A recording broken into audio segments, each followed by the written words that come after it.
Hi hello ನಮಸ್ಕಾರ ಎಲ್ಲರಿಗೂ welcome back my YouTube channel.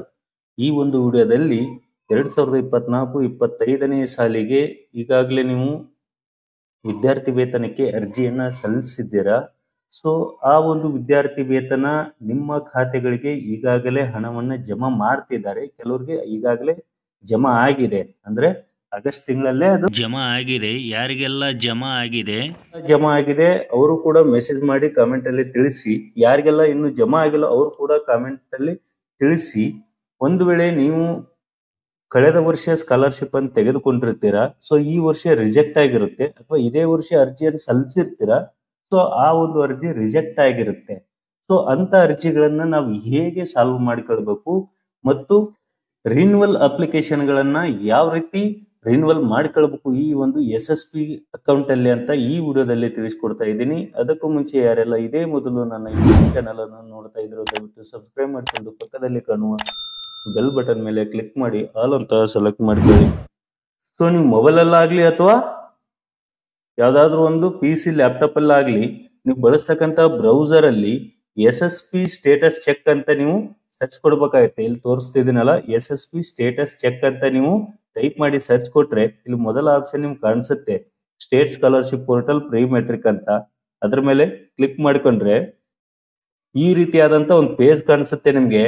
ನೀವು ನಿಮ್ಮ ಮಗುವಿನ ಖಾತೆಗೆ ಹಣ ಜಮಾ ಆಗಿದೆನಾ ಇಲ್ವಾ, ರಿಜೆಕ್ಟ್ ಆಗಿದೆನಾ ಅಂತ ನೀವು ಗೊತ್ತಾಗ್ಬೇಕಾದ್ರೆ ಇದೇ ಒಂದು ಲಿಂಕ್ ಮೇಲೆ ನೀವು ಹೋಗ್ಬೇಕಾಗತ್ತೆ. ಮೊದಲಿಗೆ ನೀವು ನಿಮ್ಮ ಮಗುವಿನ ಒಂದು SATS ಗುರುತಿನ ಸಂಖ್ಯೆ ಏನಿರುತ್ತೆ, 9 ಸಂಖ್ಯೆಯ ಒಂದು ನಂಬರು, ಆ ನಂಬರ್ ಅನ್ನ ನೀವು ಇಲ್ಲಿ ಎಂಟರ್ ಮಾಡಿಕೊಳ್ಬೇಕಾಗತ್ತೆ. ಯಾರಿಗೆಲ್ಲ SATS ನಂಬರ್ ಗೊತ್ತಿರೋದಿಲ್ಲವೋ ಅವರು ನಿಮ್ಮ ಒಂದು ಅರ್ಜಿ ಸಲ್ಲಿಸಿರ್ತಕ್ಕಂಥದ್ರಲ್ಲಿ ಅಲ್ಲಿ ಮೇಲೆ ಇರುತ್ತೆ SATS ನಂಬರ್ ಅಂತ. ಸೊ ನಿಮ್ಗೆ ಅಕ್ನಾಲಜ್ಮೆಂಟ್ ಇಲ್ಲ ನಿಮ್ಮ ಹತ್ರ ಅಂದ್ರೆ ನೀವು ಮಗು ಓದ್ತಕ್ಕಂಥ ಶಾಲೆಗೆ ಹೋಗಿ ನೀವು ಸಂಬಂಧಿಸಿದಂತಹ ಶಿಕ್ಷಕರನ್ನ ಕೇಳಿ ಪಡೆದುಕೊಳ್ಳಬಹುದು. ಇಲ್ಲಿ SATS ನಂಬರ್ ಅನ್ನು ಎಂಟ್ರಿ ಮಾಡಿದಾದ್ಮೇಲೆ ಆಯಾ ವರ್ಷ ಅಂತಿದೆ ಅಲ್ಲ, ಇಲ್ಲಿ ಫೈನಾನ್ಷಿಯಲ್ ಇಯರ್, ಇಲ್ಲಿ ಸೆಲೆಕ್ಟ್ ಇಯರ್ ಮೇಲೆ ಕ್ಲಿಕ್ ಮಾಡಿದ್ರೆ ಇಲ್ಲಿ 2024-25 ಅಂತ ಇದೆ. ನೀವು ಕಳೆದ ವರ್ಷದಲ್ಲಿ ನೀವು ಚೆಕ್ ಮಾಡ್ಕೊಳ್ಬೇಕು 2023-24 ಅಂದ್ರೆ ಈ ಒಂದು ಲಿಂಕ್ ಮೇಲೆ ಇಲ್ಲಿ ಕ್ಲಿಕ್ ಮಾಡ್ರಿ.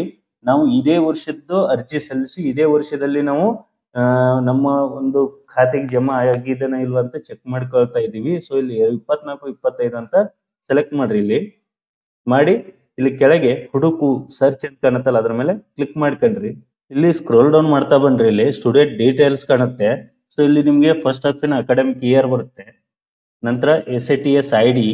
ಸೊ ಇಲ್ಲಿ student name as per Aadhaar card and ಸ್ಯಾಟ್ಸ್ number ಪ್ರಕಾರ ಬರುತ್ತೆ, ಪೇರೆಂಟ್ಸ್ ಡೀಟೇಲ್ಸ್ ಬರುತ್ತೆ, ಜೆಂಡರ್ ಇರುತ್ತೆ, ನಂತರ ಸ್ಟಡಿಂಗ್ ಕ್ಲಾಸ್ ಯಾವ ಕ್ಲಾಸ್ ಅಲ್ಲಿ ಇದಾನೆ ಈ ಪ್ರೆಸೆಂಟ್ ಈ ವರ್ಷ ಅಂತೇಳಿ, ಸೊ ಡಿಪಾರ್ಟ್ಮೆಂಟ್ ಯಾವುದು, ಇಲ್ಲಿ ನೆಕ್ಸ್ಟ್ ಸ್ಕೀಮ್ ನೇಮ್ ಏನು ಅಂದ್ರೆ ಪ್ರೀ ಮೆಟ್ರಿಕ್ ಅವ್ನು ಯಾವ ಕ್ಲಾಸ್ ಇದರಿಂದ ಬರ್ತಾನೆ ಅದಕ್ಕೆ ಇಲ್ಲಿ ತೋರಿಸುತ್ತೆ. ಇಲ್ಲಿ ರಿನ್ಯೂವಲ್ ಆರ್ ಫ್ರೆಶರ್ ಅಂತ ಇದೆ. ಇದು ಕಳೆದ ಬಾರಿ ಅರ್ಜಿ ಸಲ್ಲಿಸಿದ್ರು, ಈ ಕೂಡ ಈ ವರ್ಷದ ಆಟೋಮೆಟಿಕ್ ರಿನ್ಯೂವಲ್ ಆಗಿದೆ. ಸೊ ಇಲ್ಲಿ ಡೇ ಸ್ಕಾಲರ್ ಅಂತ ಇದೆ. ಇಲ್ಲಿ admission status as per SATS number ಅಂತ ಅಡ್ಮಿಟೆಡ್ ಅಂತಿದೆ. ಸೊ ಇಲ್ಲಿ ಬಕೆಟ್ ಟೈಪ್ ಅಂತಿದ್ದಲ್ಲಿ ಗ್ರೀನ್ ಅಂತ ಇರಬೇಕು, ಇಲ್ಲಿ ವಿಜಿಬಲ್ ಅಂತ ಇರಬೇಕು. ಸೊ ಇಲ್ಲಿ ನಿಮ್ಗೆ ಅಪ್ರೂವ್ಡ್ ಆಗಿದೆನಾ ಇಲ್ವಾ ಅಂತೇಳಿ ಈ ಒಂದು ವೆರಿಫಿಕೇಶನ್ ಇದರಲ್ಲಿ ಗೊತ್ತಾಗುತ್ತೆ. ಇಲ್ಲಿ ಅಪ್ರೂವ್ಡ್ ಅಂತ ಬರಬೇಕು ನಿಮ್ಗೆ. ಒಂದ್ ವೇಳೆ ಅದು ರಿಜೆಕ್ಟ್ ಆಗಿದ್ರೆ ಅಪ್ರೂವ್ಡ್ ಅಂತ ಬರೋದಿಲ್ಲ ಇಲ್ಲಿ.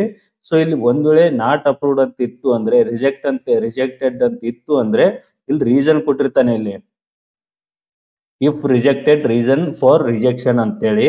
ಸೊ ಇಲ್ಲಿ ನಿಮ್ಗೆ ಕಾಣಿಸುತ್ತೆ, ಅದನ್ನು ತೋರಿಸ್ತೀನಿ ನಾನು ಯಾವ ರೀತಿ ರಿಜೆಕ್ಟ್ ಆಗಿರುತ್ತೆ ಅದು ಏನು ಅಂತ. ಸೊ ಇದು ಅಪ್ರೂವ್ ಆಗಿರ್ತಕ್ಕಂಥದ್ದು ಮತ್ತು ಹಣ ಜಮಾ ಆಗಿರ್ತಕ್ಕಂಥ ಒಂದು ಸ್ಟೂಡೆಂಟ್ ID ಇದು. ಸೊ ಇಲ್ಲಿ ಸ್ಯಾಂಕ್ಷನ್ ಅಂತಿದ್ದರೆ ಸ್ಯಾಂಕ್ಷನ್ ಅಂತ ಇದೆ. ಸೊ ಇಲ್ಲಿ ಆಧಾರ್ ಶೀಟೆಡ್ ಜನರೇಟೆಡ್ ಪೇಡ್ ಅಂತ ಇದೆ. Push to DBT payment status paid ಅಂತ ಇದೆ. ಸೊ ಸ್ಯಾಂಕ್ಷನ್ ಅಮೌಂಟ್ ಎಷ್ಟು 1000 ರೂಪೀಸ್ ಇದೆ, ಪೇಡ್ ಅಂತಿದೆ. ಸೊ ಅದಕ್ಕೆ ಯಾವ ಒಂದು ಖಾತೆಗೆ ಹಣ ಜಮಾ ಮಾಡಿದ್ದಾರೆ ಅವರು DBT ಮೂಲಕ ಅಂತಾನು ಇಲ್ಲಿ ನಿಮ್ಗೆ ತೋರಿಸ್ತಿದ್ದಾರೆ. ಅವರು ಅಂದ್ರೆ 4 ಡಿಜಿಟ್ ಅಷ್ಟೇ ಶೋ ಆಗುತ್ತೆ. ಪೇಮೆಂಟ್ ಡೇಟ್ ಯಾವತ್ತಾಗಿದೆ ಅದು ಕೂಡ ಇದೆ. ಪೇಮೆಂಟ್ ಡೇಟು 28/8/2024 ಅವರು ಪೇಮೆಂಟ್ ಅನ್ನ ಮಾಡಿದ್ದಾರೆ. ಸೊ ಇಲ್ಲಿ ಸಕ್ಸಸ್ ಅಂತಿದೆ.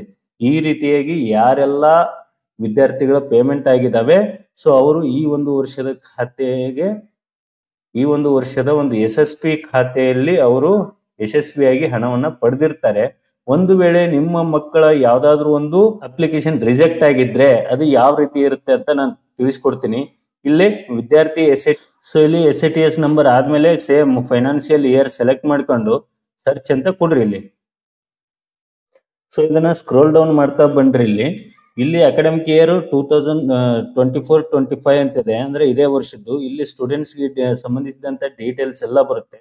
ಈಗ ಯಾವ ಕ್ಲಾಸ್ ಅಲ್ಲಿ ಓದ್ತಿದ್ದಾನೆ ಅನ್ನೋದು ಅದು ಪ್ರೆಸೆಂಟ್ ಡೀಟೇಲ್ಸ್ ತೋರಿಸುತ್ತೆ. ಗ್ರೇಡ್ ಕಳೆದ ವರ್ಷದಲ್ಲಿ ಏನ್ ಗ್ರೇಡ್ ಪಡೆದುಕೊಂಡಿದ್ದಾನೆ ಅದು ಕೂಡ ಇದೆ. ಇಲ್ಲಿ ಡಿಪಾರ್ಟ್ಮೆಂಟ್ ಯಾವುದು ಮತ್ತು ಅವನು ಯಾವ ಒಂದು ಪ್ರೀ ಮೆಟ್ರಿಕ್ ಪೋಸ್ಟ್ ಮೆಟ್ರಿಕ್ ಬರ್ತಾನ ಅನ್ನೋದು, ಇದು ರಿನ್ಯುವಲ್ ಆರ್ ಯಾವುದು ಅಂತ ಬರುತ್ತೆ. ಸೊ ಇಲ್ಲಿ ಕೆಳಗೆ ವೆರಿಫಿಕೇಶನ್ ಅಂತ ಕಾಣುತ್ತೆ ನೋಡ್ರಿ, ಇಲ್ಲಿ ರಿಜೆಕ್ಟೆಡ್ ಅಂತ ಇದೆ. ಇಲ್ಲಿ ಅಂದ್ರೆ ಈ ಕಳೆದ ವರ್ಷ ಈ ವಿದ್ಯಾರ್ಥಿ ಹಣವನ್ನು ತೆಗೆದುಕೊಂಡಿದ್ದಾನೆ, ಸೊ ಈ ವರ್ಷ ಯಾಕೆ ರಿಜೆಕ್ಟ್ ಮಾಡಿದ್ದಾರೆ ಅನ್ನೋದು ಕೂಡ ಇಲ್ಲಿ ಕೊಟ್ಟಿರ್ತಾರೆ ಅವರು. If rejected reason for rejection name as in SATS name is incorrect ಅಂತ ಇದೆ. ಅಂದ್ರೆ ಶಾಲೆಯಲ್ಲಿ ಇರ್ತಕ್ಕಂಥ ಹೆಸರಿಗೂ ಮತ್ತು ಆಧಾರ್ ಕಾರ್ಡ್ ಅಲ್ಲಿ ಇರ್ತಕ್ಕಂಥ ಹೆಸರಿಗೂ ಸ್ಪೆಲ್ಲಿಂಗ್ ಮಿಸ್ಟೇಕ್ ಇದ್ರು ಕೂಡ ಅವರು ರಿಜೆಕ್ಟ್ ಅನ್ನ ಮಾಡಿದ್ದಾರೆ. ಈ ಸ್ಟೂಡೆಂಟ್ ಹಾಗೆ ಇರೋದು, ಬಟ್ ಇದನ್ನ ರಿಜೆಕ್ಟ್ ಮಾಡಿದ್ದಾರೆ. ಸೊ ಈ ತರ ರಿಜೆಕ್ಟ್ ಅಂತ ಬಂದಾಗ ಇಲ್ಲಿ ನಾಟ್ ಪೇಡ್ ಅಂತ ಬರುತ್ತೆ ಕೆಳಗೆ. ಸೊ ಇಲ್ಲಿ ನೀವು ಏನಾದ್ರು ಅಪ್ರೂವಲ್ ಮಾಡ್ಕೋಬೇಕು ಅನ್ನೋದಾಗಿದ್ರೆ ಇಲ್ಲಿ approval level rejected by taluk officer ಅಂತ ಕಾಣುತ್ತೆ.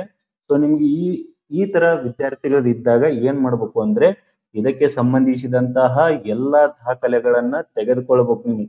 ಅಂದ್ರೆ ಮಗುವಿನ Aadhaar card, parents Aadhaar card details ಅವೆಲ್ಲ, ತಮ್ಮ ಮದರ್ದು ಮತ್ತೆ ಕಾಸ್ಟ್ ಇನ್ಕಮ್ ಸರ್ಟಿಫಿಕೇಟ್ ಇವೆಲ್ಲವನ್ನ ತೆಗೆದುಕೊಂಡು ನೀವು SC ST OBC ಅವರಾಗಿದ್ರೆ ನಿಮ್ಮ ಒಂದು ಕೆಟಗರಿಯ ಒಂದು ತಾಲೂಕು ಆಫೀಸ್ಗಳು ಇರ್ತವೆ. ಸೊ ಆ ಒಂದು ಆಫೀಸ್ಗೆ ಹೋಗಿ ನೀವು ಈ ತರ ರಿಜೆಕ್ಟ್ ಆಗಿದೆ ಅಂತ ಇಲ್ಲಿ ಏನ್ ಪ್ರಿಂಟ್ ಇದು ಕಾಣಿಸ್ತಾ ಇದೆ ಪೇಜು, ಇದನ್ನ ಪ್ರಿಂಟ್ ಕೂಡ ತೆಗೆದುಕೊಂಡು ಹೋಗ್ರಿ. ಅಂದ್ರೆ ಅವ್ರಿಗೆ ನೀವು ಹೇಳೋದಕ್ಕಿಂತ ಇದು ಅರ್ಥ ಆಗತ್ತೆ ಅವ್ರಿಗೆ. ಸೊ ಏನಾದ್ರು ಅವರು ತಿದ್ದುಪಡಿ ಮಾಡ್ತಕ್ಕಂಥ ಅವಕಾಶಗಳು ಅವ್ರ ಹತ್ರ ಇರ್ತವೆ. ನಾವು ಲಾಗಿನ್ ಅಲ್ಲಿ ತಿದ್ದುಪಡಿಯನ್ನ ಮಾಡ್ಕೊಳ್ಳಿಕ್ಕೆ ಬರೋದಿಲ್ಲ. ಸೊ ಹಾಗಾಗಿ ನೀವು ನಿಮ್ಮ ವಿದ್ಯಾರ್ಥಿಯ ರಿಜೆಕ್ಟ್ ಆಗಿದ್ರೆ ನೀವು ಯಾವುದೇ ರೀತಿಯಾದಂತಹ ತಲೆ ಕೆಡಿಸಿಕೊಳ್ಳದೆ ಅಲ್ಲಿ ಸೈಬರ್ಗೆ ಹೋಗದೆ ನೀವು ಏನ್ ಮಾಡ್ಬೇಕು ಅಂದ್ರೆ ಡೈರೆಕ್ಟ್ ಆಗಿ ಸಂಬಂಧಪಟ್ಟ ತಾಲೂಕು ಆಫೀಸ್ಗೆ ಸಂಬಂಧಿಸಿದಂತಹ ದಾಖಲೆಗಳನ್ನು ತೆಗೆದುಕೊಂಡು ಹೋದ್ರೆ ಅವ್ರು ವಿತಿನ್ 5 ಮಿನಿಟ್ಸ್ ಆರ್ 10 ಮಿನಿಟ್ಸ್ ಅಲ್ಲಿ ನಿಮ್ಗೆ ತಿದ್ದುಪಡಿ ಮಾಡಿ ಅದನ್ನ ಸರಿದೂಗಿಸ್ಕೊಡ್ತಾರೆ. ಸೊ ಇನ್ನು ರಿನ್ಯುವಲ್ ಅರ್ಜಿಗಳನ್ನ ಯಾವುದೇ ಕಾರಣಕ್ಕೂ ಅರ್ಜಿ ಹಾಕ್ತಕ್ಕಂತಹ ಅವಶ್ಯಕತೆಗಳು ಇರೋದಿಲ್ಲ. ನಾನು ಸಾಕಷ್ಟು ವಿಡಿಯೋಗಳಲ್ಲಿ ಹೇಳ್ತಾ ಬಂದಿದ್ದೀನಿ. ಸೊ ಆದ್ರೂ ಕೂಡ ನೀವು ಕಾಮೆಂಟ್ ಅಲ್ಲಿ ಹೇಳ್ತಾ ಇದ್ದಾರೆ ರಿನ್ಯುವಲ್ ಅಪ್ಲಿಕೇಶನ್ ಯಾವ ರೀತಿ ಮಾಡ್ಕೊಳ್ಬೇಕು ಅಂತ. ಇಲ್ಲಿ 1 ವರ್ಷ ಏನಾದರೂ ಮಗು ಅರ್ಜಿ ಸಲ್ಲಿಸಿ ಹಣವನ್ನು ಪಡೆದಿದ್ರೆ ಒಂದೇ ಒಂದು ಸಾರಿ ಅರ್ಜಿಯನ್ನ ಕಂಪ್ಲೀಟ್ ಆಗಿ ಸಲ್ಲಿಸಿದ್ರೆ ಅದು ಯಾವುದೇ ಕಾರಣಕ್ಕೂ ರಿನ್ಯುವಲ್ ಹಾಕ್ತಕ್ಕಂಥ ಅವಶ್ಯಕತೆ ಇರೋಲ್ಲ. 1 ರಿಂದ 10ನೇ ತರಗತಿ ವಿದ್ಯಾರ್ಥಿಗಳಿಗೆ ಅದು ಆಟೋಮೆಟಿಕ್ ತಾನೇ ಜನರೇಟ್ ಆಗುತ್ತೆ. ಸೊ ನಿಮ್ದು ಏನಾದ್ರು ರಿಜೆಕ್ಟ್ ಆಗಿದ್ರೆ ಮಾತ್ರ ನೀವು ನಿಮ್ಗೆ ಸಂಬಂಧಪಟ್ಟಂತಹ ತಾಲೂಕು ಆಫೀಸ್ಗೆ ಹೋಗಿ ನೀವು ತಿದ್ದುಪಡಿಯನ್ನ ಮಾಡಿಕೊಳ್ಳಬಹುದಾಗಿದೆ.